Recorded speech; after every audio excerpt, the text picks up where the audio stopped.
I guess everyone can see the slides. Perfect. I'm so happy to be here. I'm actually on a vacation right now. This is not my regular setup. Hopefully everything will go smooth and nice. Welcome, and let's start with what's new in Android. Today, I'll cover about a bunch of different topics, but majorly in 3 different areas. And before we start, I'm Murat, a developer advocate in Android DevRel. And if you have any questions, I'll try to follow the chat. And you can shoot questions anytime, or we can do a Q&A just after the talk. Cool. So as I mentioned, I'll be mostly speaking on 3 major topics, areas, and let's start with system UI because, well, UI changes are the most visible ones, and probably your users, including you, will notice them the first. First, to start with Android 12 is a major turning point of Android with more dynamic and modern as well as polished UI, which brings key changes to make Android feel faster and smoother. Most of these changes will be handled by the OS, and for the app developers, there are really very few things you need to take care of and implement to make the ecosystem better. Android 12 is also the first step towards a new design language called Material View. Material View will enable users to customize the device and make the apps feel more personal. For more information, if you want to learn more about material design and what's changing, make sure you check out the I/O session on YouTube. In the first version, we are bringing the device theme colors to your app by applying theme device default day-night. You can also use the material theme if you are using material components. But once you use this theme, you can automatically get all device theme colors like backgrounds, accent colors, primary colors, secondary colors, and so on. Or you can even get a full range of color palette from the system resources. And even further, on Pixel devices, we'll go a step further and provide those colors dynamically by checking the user's wallpaper using color extraction. So your users will definitely get a much better and blended experience.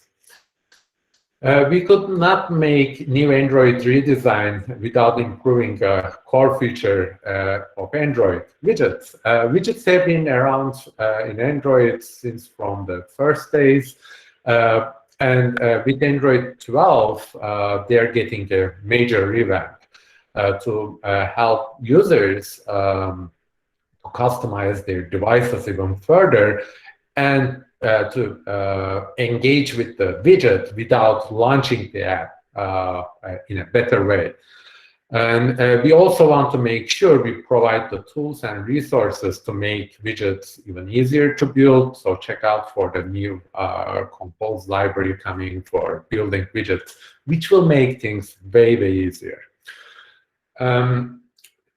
We are also adding native support for many interactive elements on widgets like checkboxes, switches, radio buttons, as well as supporting tappable controls. And with those, your users can engage more with the widget without needing to launch the app. On top of that, we are also improving the discoverability of the widgets. There's a new revamped widget picker where you can provide a better description of what your widget is doing, as well as a much better preview, which is scaled and gives a better understanding of how your widget will look in real time. And this doesn't end there. Your widget will be appearing in more places with Android 12, starting with on-device search, assistant on mobile, and even on Android Auto. We're also bringing Material View to your home screen by enabling color theming and capabilities of Android, so users and device makers can even personalize device colors and themes further extend the apps and, of course, also the widgets. And also on Pixel, these colors will be, as I mentioned before, will also adapt the wallpaper colors, which will make the widgets and the apps even blend into the system more. And Android 12 also introduces system-level resources, which allow launcher to control padding and corner radius of the widgets. So your widget will automatically get these enhancements, and you can always tweak these to get a better user experience. To customize the look and feel, first, we encourage you to create a new theme. But in Android 12, among that, we're making widgets and app icons to look much more harmonious with the system-level resources, like the launcher and control padding and corner radius. Referring to the checklist example, which you can see on the side of the slides, this snippet basically shows how to add a system-level resource for corner radius. You add this to your theme, and then you can apply this to your widget by adding this to the main layout. Adding dynamic colors is also really simple by adding this to the system theme and then use these color attributes in your widget layouts. As you can see in the code snippet, making your widget reconfigurable is also a new option. You can achieve and give your users a much easier way to reconfigure their widgets without deleting and recreating the widget. So if the user long presses on a widget, the reconfiguration activity will be involved if you enable your widget as reconfigurable and provide a configuration activity. And if you want to learn more about widgets, you can check out the documentation, samples, and there will be a new blog post series again, which you can check out, which should go out in a couple of weeks. Android 12 also brings consistency to the ecosystem, and an important part of the ecosystem is notifications. That's why we are deprecating the fully customized notifications. This has been an issue with each time we change the notification templates. If you have a very custom notification, basically you need to do everything from scratch. So for apps targeting Android 12, the system applies the standard themes in order to provide a more consistent user experience with notifications by using the icon, app name, expansion, and collapse state features. You are strongly encouraged to update your SDK level and check your notifications and pick the right template if something is wrong, to avoid more changes in the future. Another new thing with Android 12 is the new stretch over scroll. You probably noticed glow effect when you try to scroll any scrollable item and reach at the end. What happens when you reach at the end? But with Android 12, we will apply the new over scroll with a stretch effect to overshoot this behavior. So if your app has grid views, list views, recycler views, or view pages, which might be affected from this new effect, make sure you check out those and check the behavior works as you expect and what your users would expect. A major focus with Android 12 is privacy and security. Actually, we have been iterating on this for several recent releases, and every year we introduce new changes to ensure that the Android ecosystem respects the user privacy and the high security standards. The main principles of Android privacy are first, transparency, which means what data is accessed by the apps. And while we provide controls for users to make them informed about those choices and what choices they previously made, and limiting the access for that particular data. Minimizing the data scope for permissions enable users to give only the needed permission to the app and not surprised by unrelated data leaving their devices.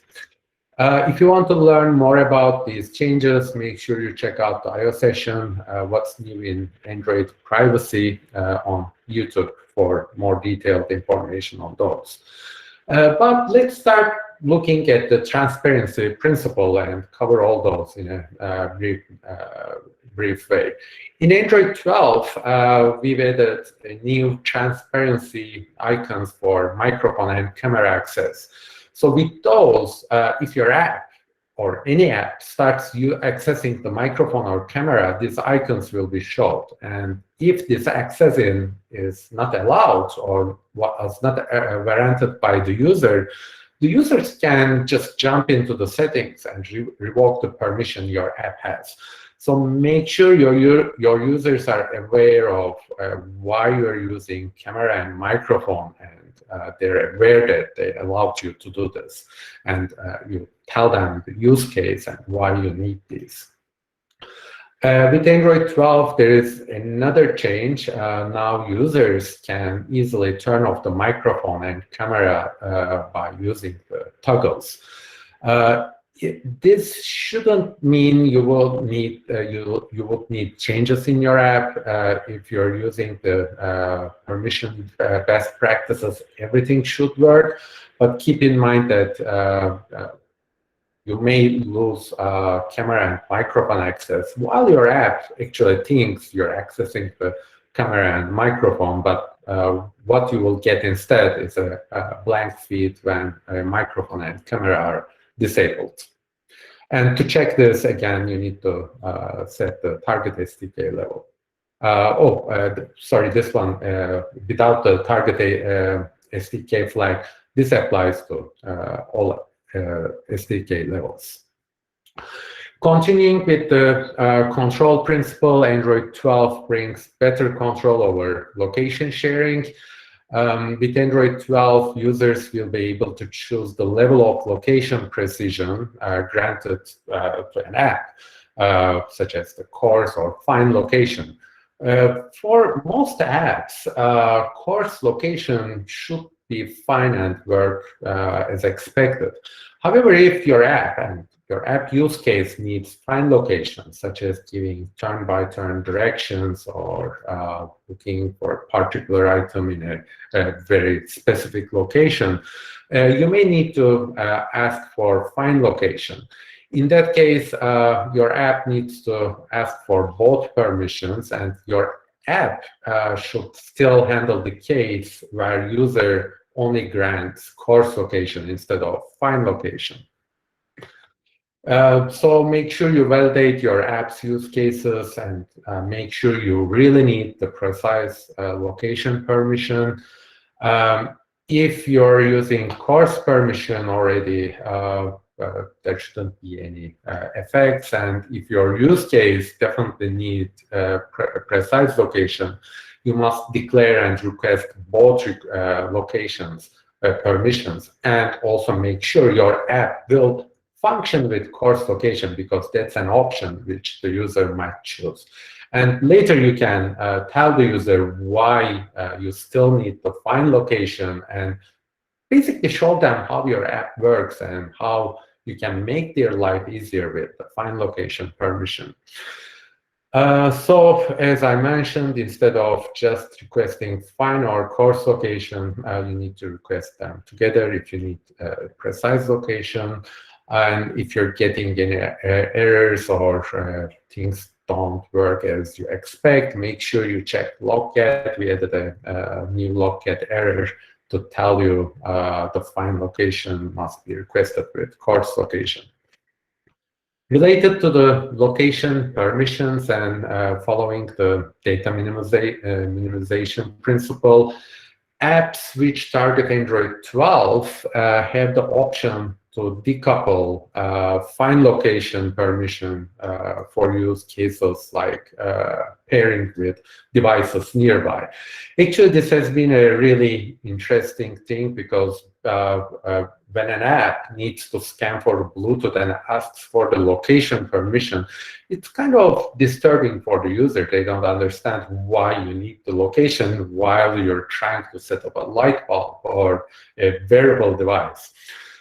So with Android 12, you can exclude the location from the Bluetooth scan, or you can only use the Bluetooth connection permission, which is again not paired with the location permissions. More on data minimization. If you have been following changes since Android 11, with Android 11, we introduced a new feature for apps. Basically, if an app hasn't been used for a while, the permissions are auto-reset. And again, this didn't really affect the developers because if you follow permission-based practices, you would need to check the permission anyway. With Android 12, we are bringing this a step further, and apps which hasn't been used for a while might be hibernated. So what that means is the system will revoke all the previously granted permissions. The system will also free up the storage by clearing the app cache, and any jobs or push notifications, even with higher priority, will also stop, and your app will behave just like it's the users force stopped it while running. You can learn more about app hibernation and other privacy changes in the What's New in Android Privacy IO session, which you can find on YouTube. To conclude this, let's talk about app startup, another major focus area for this release. A major change is splash screens. For years, we told app developers to not use splash screens, and they continue using them. So maybe it was time to introduce an API over splash screens. So by default, the system will use your app's theme background and your app icon to display a smooth animation while your app launches from the icon to the app. The advantage of this is we can run this animation while your app is being loaded into the memory. When comparing this to the splash screens you make, you need to first load the app, which will show the splash screen, where in this setup, the splash screen animation can run while your app is being loaded by the system. This new APIs will allow you to customize these parameters and provide animated app icons to make more dynamic splash screens. This change is especially important if your app already has a splash screen, which may cause double splash screens. So make sure you check out the new splash screen APIs and see if they work for you.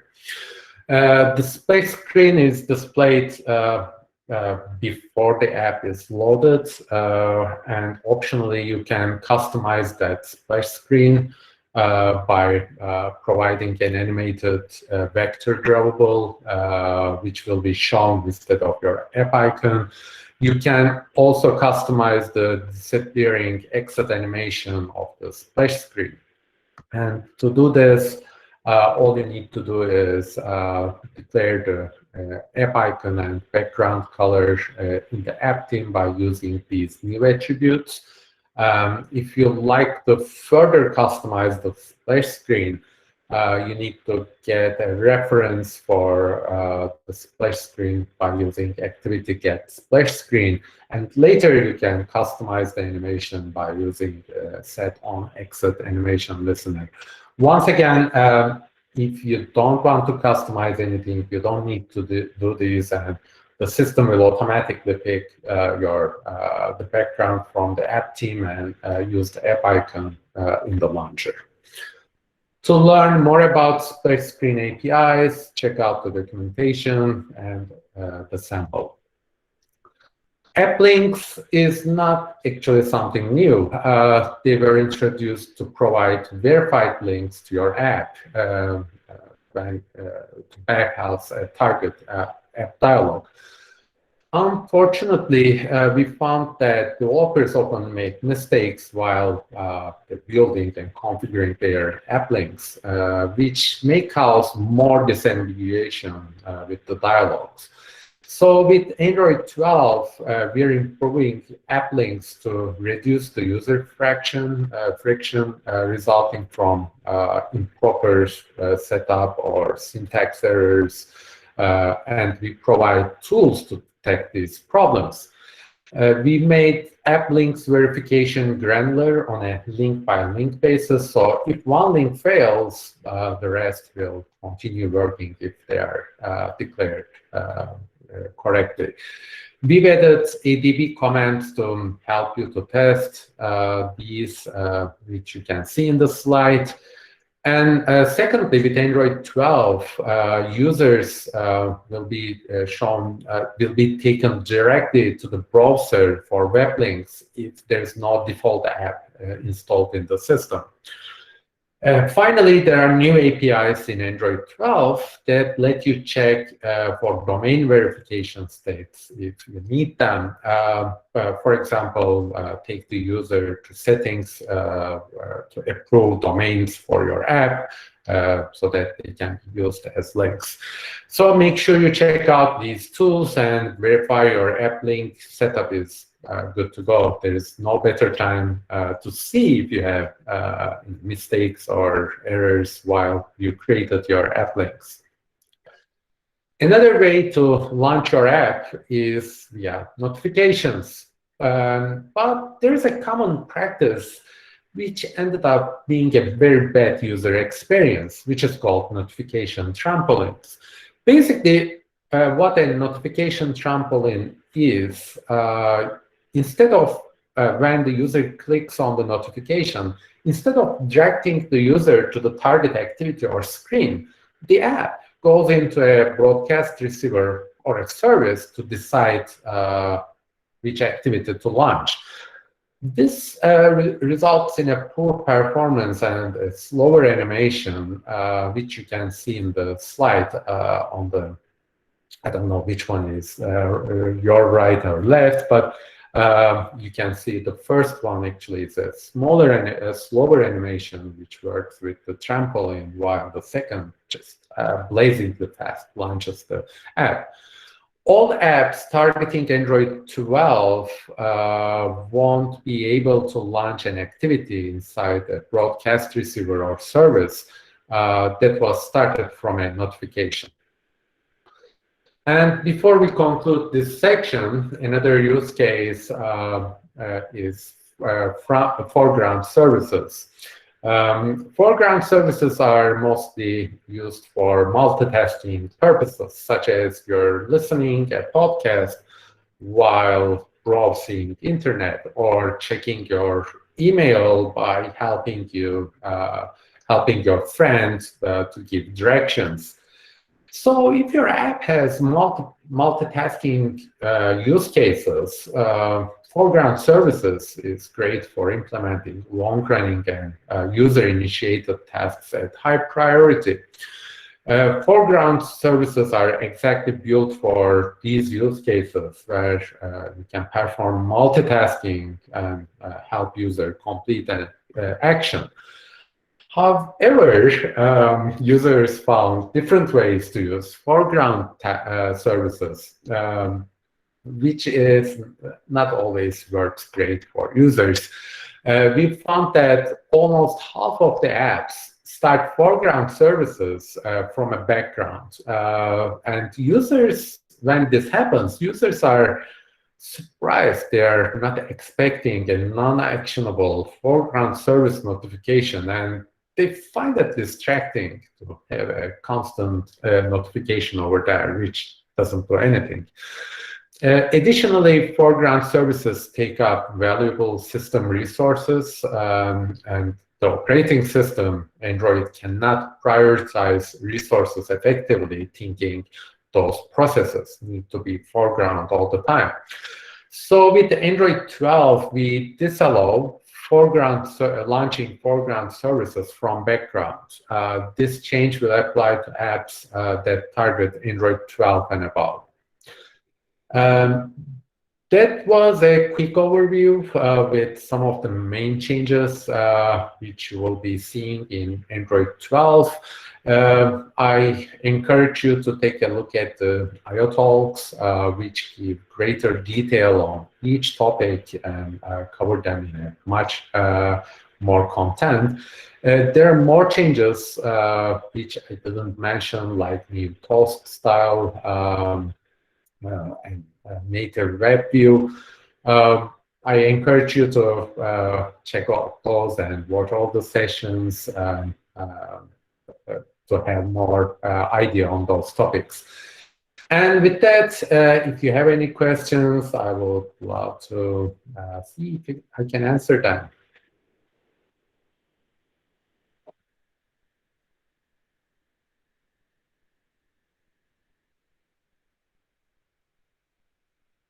Let me double check the chat to see if anyone asked and I missed anything during the talk.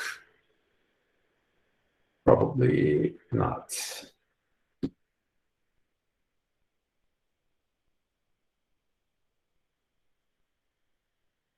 All right, I guess no questions. You can always find me on Twitter and shoot out a question if you didn't want to ask here.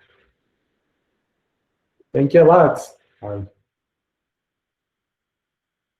Yes, Murad, thank you very much for this amazing session. We really enjoyed the news of Android 12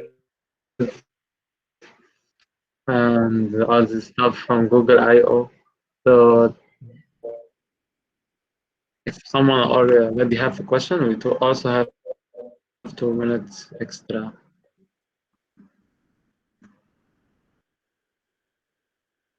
All right, I guess nothing. Which means the talk was great, I guess. Everyone got everything.